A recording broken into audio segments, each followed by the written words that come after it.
everybody, this is Caitlin here, and welcome to Card Game Tuesday, the day of the week we'll discuss all things card game related, and in particular today, it's not a deck profile for you, or a deck profile for you, if I can say that. That's a bit of a tongue twister now I think about it.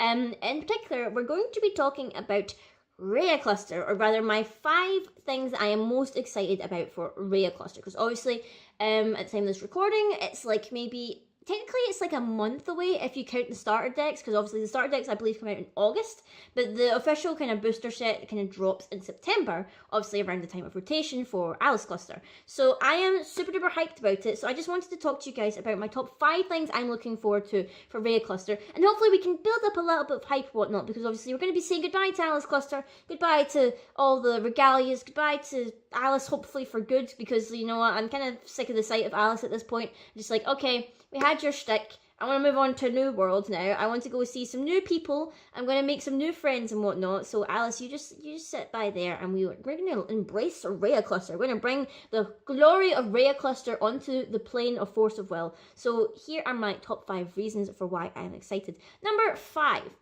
in particular, I'm actually quite excited for, is the change in how the booster boxes are going to work. So in particular, you've heard discussion whatever from Force of Will, from Jordan in the live streams, whatever, that the booster boxes in particular are going to change from Reiya Cluster onwards. They are going to be built with the mechanic or the main emphasis on draft. So what does that mean? Well, basically, there's going to be like 5 kind of basic or vanilla rulers inside the booster box, ideally for drafting from a box. So they're like not the actual set rulers that you will get for that set, but they're a bunch of vanilla rulers, however, that are not too overpowered, they're not too great, they're kind of only really good for drafting purposes. And your magic stones are no longer in booster packs. Because at this point, I think Force will have realised, okay, if you are playing this game, you will no doubt have a variety of basic magic stones that you can use. And if you don't, you can get a hold of the Google the Magic Stone Lab thing or whatever, and it basically gives you all the stones you need, bar the jewel stones or special magic stones from Lapis Cluster, which, you know what?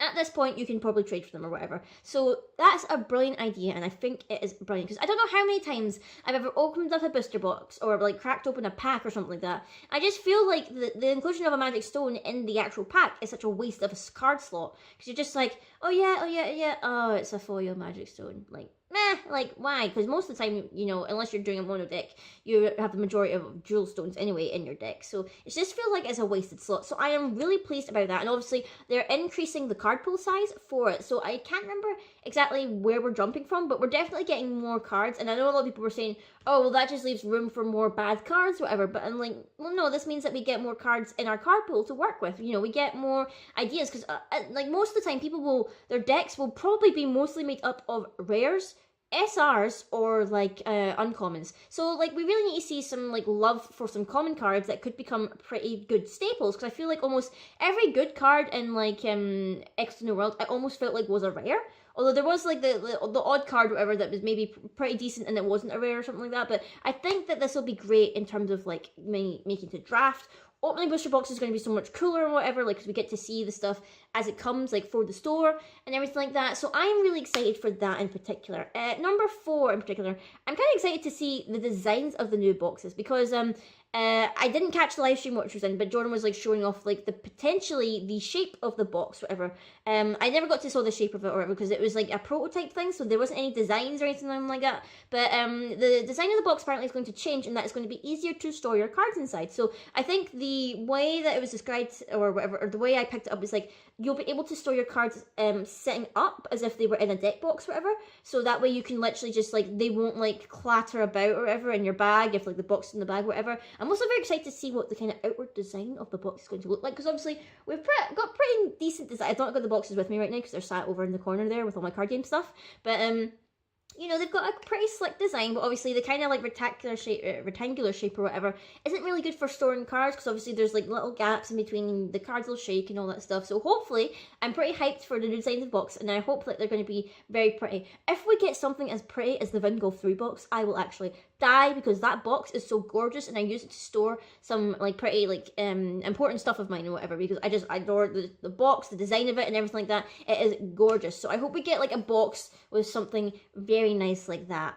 Number 3, I am looking forward to finally going to a new world. Like, obviously, in terms of, like, from the start, if we're discounting Valhalla, because not a lot of people don't really count Valhalla in terms of the lore of the story, we've basically only visited 2 worlds. We went from Grimm to Ataratica and then back to Grimm again. So we've technically only visited 2 worlds entirely. And I am just so excited to see something fresh, something new, a whole new land that we've never seen before, something great, a whole new lore, like a whole new magics and all this stuff. Like, I am hyped for a new world. And that kind of leads me into my second point, where I'm excited for new characters, because the starter deck characters, or at least the themes of them or whatever, they excite me a lot. So I'm excited to see merfolk. I'm excited to see these pandas that are living on the mountain. I'm excited to see these new dragonoids that are more dragon than like human or whatever. So they look more like dragon beast people. And I'm excited for, what's the other one?